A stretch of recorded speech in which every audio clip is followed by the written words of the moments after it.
శ్రీకృష్ణాయ నమః. భగవద్గీత 8వ అధ్యాయము అక్షర పరబ్రహ్మ యోగము 23 నుంచి 28 శ్లోకాలు భావాలు. యత్ర కాలే త్వనావృత్తిం అవృత్తిం చైవ యోగినః ప్రయాతాయాంతి తం కాలం వక్ష్యామి భరతర్షభా. అర్జున, ఏ కాలంలో మరణించిన యోగులు తిరిగి జన్మకు రారో, ఏ కాలంలో గతించిన వారు తిరిగి జన్మిస్తారో ఆ కాల విశేషాలను చెబుతున్నాను. అగ్నిర్జ్యోతిరః శుక్లః షణ్మాసా ఉత్తరాయణం తత్ర ప్రయాతా గచ్చంతి బ్రహ్మవిదో జనాః. అర్జున, బ్రహ్మవేత్తలైన వారు అగ్ని, జ్యోతి, పగలు, శుక్లపక్షము 6 నెలల ఉత్తరాయణము కల మార్గములో పయనించి బ్రహ్మమును పొందుతారు. ధూమో రాత్రిస్తథా కృష్ణః షణ్మాసా దక్షిణాయనం తత్ర చాంద్రమసం జ్యోతిః యోగి ప్రాప్య నివర్తతే. అర్జున, ఫలాశక్తి గల కర్మయోగి ధూమము, రాత్రి, కృష్ణపక్షము 6 నెలల దక్షిణాయనము కల మార్గంలో పయనించి చంద్రకాంతి వంటి స్వర్గాన్ని పొంది తిరిగి జన్మిస్తాడు.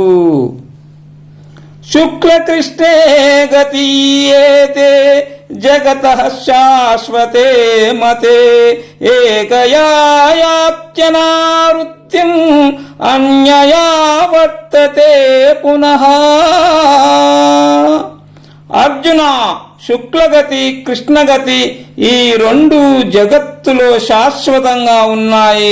ఒకదాని వల్ల జన్మరాహిత్యము జరిగితే మరొక దాని వల్ల పునర్జన్మ ప్రాప్తిస్తుంది. నైతే శృతి పార్థ జానన్ యోగి ముయ్యతి కచ్చన తస్మాత్ సర్వేషు కాలేషు యోగయుక్తో భవార్జున. అర్జున, ఈ 2 మార్గాలను తెలిసినవాడు మోహమును పొందడు. అందుచేత అన్ని కాలాలలో యోగయుక్తుడవై ఉండు. వేదేషు యజ్ఞేషు తపస్సు చైవ దానేషు యత్పుణ్యఫలం ప్రదిష్టం అత్యేతి తత్సర్వమిదం విదిత్వా యోగి పరం స్థానముపైతి చాద్యం. అర్జున, ఇది అర్థమైన యోగి వేదాల వల్ల, యజ్ఞాల వల్ల, తపస్సుల వల్ల కలిగే పుణ్యఫలాన్ని విడిచిపెట్టేస్తాడు, శ్రేష్టమైన స్థానాన్ని పొందుతాడు.